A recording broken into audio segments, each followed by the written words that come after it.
Assalamualaikum friends, we will discuss about an error in Xampp. MySQL shut down unexpectedly. We can resolve that issue by going to Xampp folder, then to MySQL, then we will click data folder.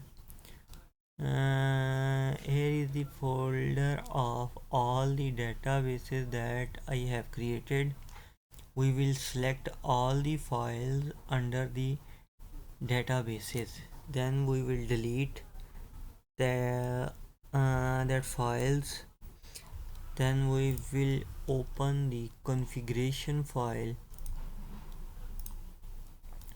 then you have to replace port number from 33062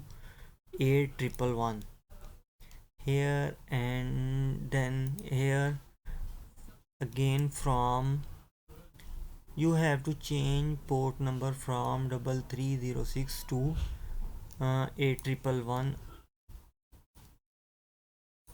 Then we will click on start button,